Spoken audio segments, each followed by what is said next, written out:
Good afternoon, everyone. My name is Ivana Soroki, and I'm absolutely delighted to be here in Paris today, representing the West of England region and the space capabilities that we have in our region.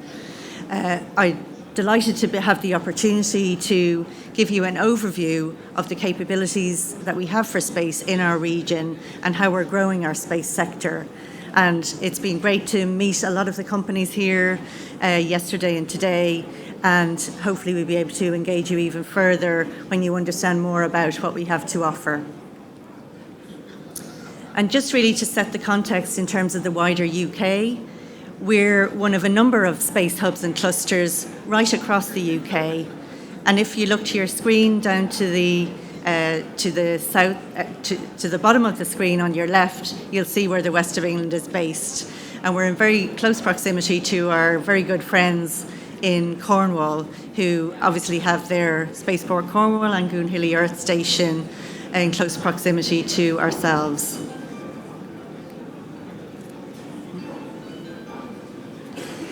If we then look at how our space activities fit into our regional strategies, we have a local industrial strategy for the West of England. We also have a recovery plan post-COVID in terms of supporting our businesses and our sectors to recover and grow and take advantage of opportunities, particularly in sectors such as space. And in parallel to that, we also have a West of England climate emergency plan. And space is fundamental to delivering on a lot of the ambitions of these local plans within the broader national context. In particular, because they're very focused on cross-sector innovation, inclusive growth, increasing productivity, and also investing in innovation in infrastructure. And if we look at the space capabilities in the West of England, they really form part of a much broader ecosystem.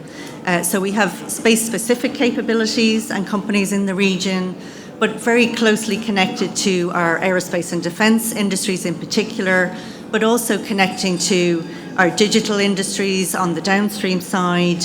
We also have a very strong financial and professional services sector, which is fundamental to the growth of the space sector, particularly with respect to startups and SMEs. We also have a very strong creative and cultural sector, and there's a lot of space outreach activity that are done through those type of organisations. So you really have a very full ecosystem linked to a lot of other priority areas for our region. And to give you some idea of the strength of our ecosystem, we have companies operating in the upstream sector, companies operating in the downstream sector. We also have an engineering consulting cluster, which often work across upstream and downstream. And we have a very strong support structure around that in terms of excellent universities with very broad and deep research capabilities, specialist research centres, and then support from the public agencies in the region. And I'll be touching on some of these companies in a bit more depth later when we come on to some of the case studies of the kind of capabilities and future developments happening in the region. So in terms of growing our space sector, thanks to the UK Space Agency, we received funding to develop our space capabilities in the region, to map out the space landscape and to develop a regional space strategy which feeds into the overall UK National Space Strategy. And underpinning that is support and commitment from local industry, from our research centres and a wider stakeholder group in the region. And there's been the formation of a space leadership group to actually take this strategy forward, to implement and deliver on the themes within it. And to give you a better idea of the context within which we're taking our space activities forward and our strategic plans, we really took a thematic approach to the space strategy. So because we have so many space capabilities and capabilities in adjacent sectors, particularly aerospace, we decided to focus on some key themes which are space for climate change, sustainability of space, space for national security and defence, and space for smarter government. And what we did from there was then to look at the types of market opportunities that would map onto those specific themes, and from there to look at the space-specific capabilities that we've got and the adjacent capabilities that we've got, and look at how we can really address and take advantage of the new market opportunities that are coming on stream, but also make the best of what we have in terms of the more traditional space sector as well. So in terms of space-specific strengths, a lot of capability in terms of Earth observation, also a lot of downstream capabilities with a lot of people making use of Earth observation data, significant capability in terms of space propulsion, and a lot of research activity going on in areas such as space weather, space debris, and feeding into that overall space sustainability and safety agenda.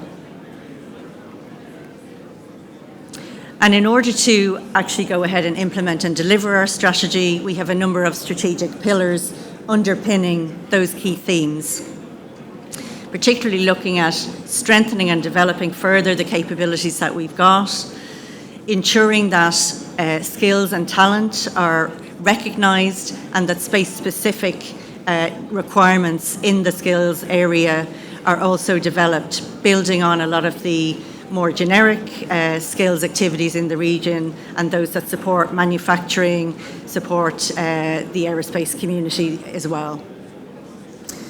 We're also looking at enterprise, so supporting startup organisations and SMEs to make sure they can contribute to the space sector and also benefit from the space sector. And then we're looking beyond our own boundaries, so connecting with other regions across the UK, but obviously at events like today in Paris, engaging with other companies, other stakeholders across Europe and across the world, and making sure that there's a recognition of the type of capabilities that we've got to offer in our region. And I'm just going to go through a couple of case studies now just to give you a better idea of the type of activities that are underway. And it's really just a sample of activities to give you a flavour of what's going on. So very recently, there's been an announcement that Thales Alenia Space in the UK is leading on a project with other partners looking at extracting oxygen for the moon. So looking at a time when moon habitation will be possible, when it's possible to undertake activities on the moon. And so a very futuristic type of project, and one that, the leadership is happening in our region through those kind of companies. If we look at a project that the University of Bristol is leading on, they are having some novel composite materials which are going to be part of the Sesame mission on the International Space Station. And really it's looking at how those new composite materials can actually be tested in a very hostile environment and see how they perform, and then from there develop composite materials for use in space. And that's also supported by a contribution from the National Composite Centre, which is based in the west of England. I mentioned Earth observation capabilities earlier on, and we have a strong Earth observation capability. Thales Alenia Space in the Bristol site actually very heavily focused on instrumentation, so involved in a lot of ESA missions and working on the Copernicus programs, also working on missions related to the monitoring of CO2 in the climate and atmosphere. So contributing to our understanding of climate change, how to monitor it and how to mitigate it. One of the very interesting developments in our region relates to Rolls-Royce, which traditionally has focused on aerospace and defence in our region and also in its facilities at Derby in the Midlands. And it's bringing together its capabilities from across aerospace, defence, engineering and its nuclear business to look at nuclear power for the deep space propulsion and deep space exploration. And it's also looking at hypersonics and high Mach propulsion in parallel with its nuclear propulsion. And it's undertaking a study at the moment in conjunction with the UK Space Agency, which is one of the first studies of this kind undertaken in the UK.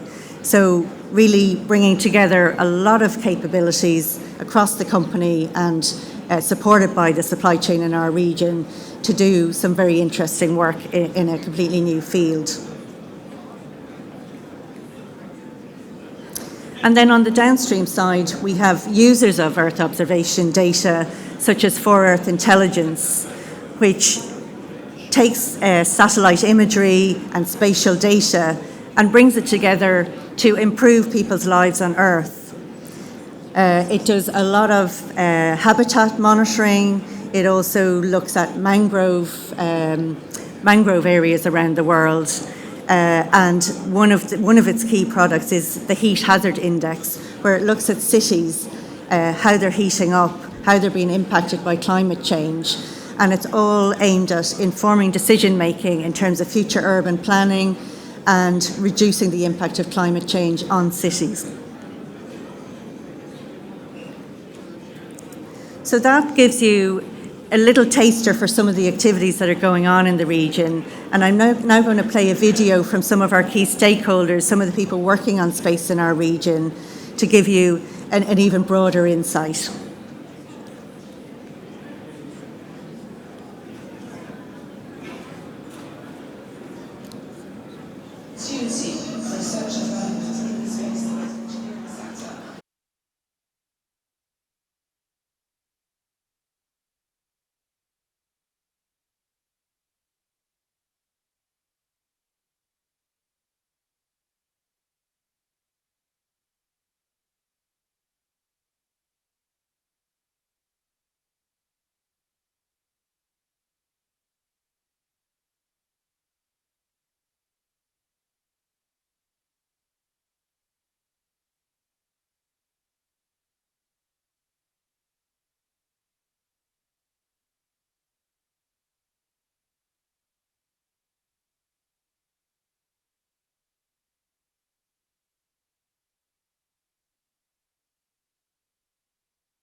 Activities in upstream, midstream and downstream parts of the sector. In the upstream sector, we're supporting our client, the Norwegian Space Agency, with the safety and regulatory work associated with their vertical launch from the Andøya Space Centre. In the midstream sector, we're able to support activities operating in Australia from our ground station we have there. And in the downstream sector, we're operating and supporting some of our software products. So in our space sector team, the key areas that we focus on are the small sat launch vehicle structures. We also look at propellant tanks for spacecraft, the use of advanced materials for applications in space, so making sure that the composite materials we use are more durable, use less materials so are more sustainable. And we also look at in-orbit manufacturing, which is a key area for us, which we think is really cutting edge. There's a wide range of expertise in space science and engineering at Bristol, represented pretty much across all faculties. There's some very large and established groups, for example, in engineering, where there's work going on in the area of materials design, deployment for low Earth orbit applications, engineering design, launch and propulsion systems, and also robotics.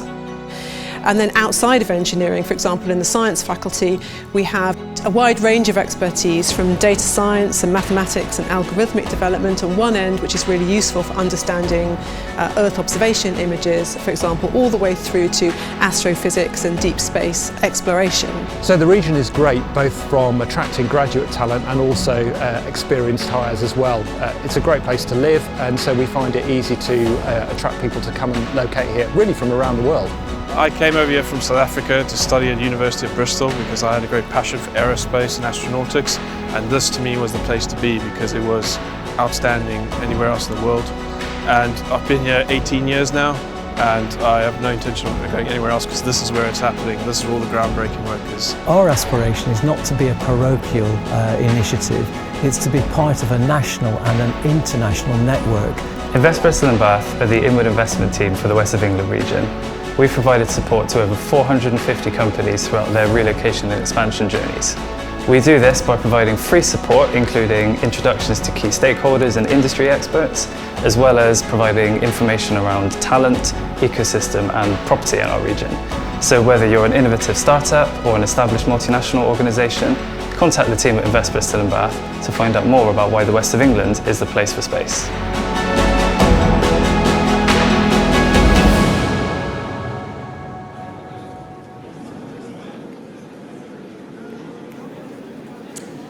So I hope that gives you a great flavour for what we've got on offer in the region and has introduced you to some of our key businesses, some of our key stakeholders, universities and research centres. So just to summarise very briefly, we have an incredible and quite comprehensive space ecosystem which sits within the broader aerospace and advanced engineering landscape. We're also leading in the transformation of our space economy at regional level by developing our strategy and really implementing that in a very tangible and positive way within the wider UK ecosystem. And in particular, we're motivated by some of the key global challenges of our times, climate change, space safety and security, so really driven by those powerful incentives. And we're also building on a lot of the synergies and links between industry, academia, research centres and all of the key stakeholders in the region and fitting into a broader UK and international landscape. So really the message I want to leave you with today is that the West of England space sector is very much open for business, very keen to engage with you. I'm more than happy to stay around here and answer any questions you might have, and also you can visit us on our stand at G24. So thanks very much for taking the time to come and listen today, and hopefully we'll speak to you at some point in the near future. Thanks very much.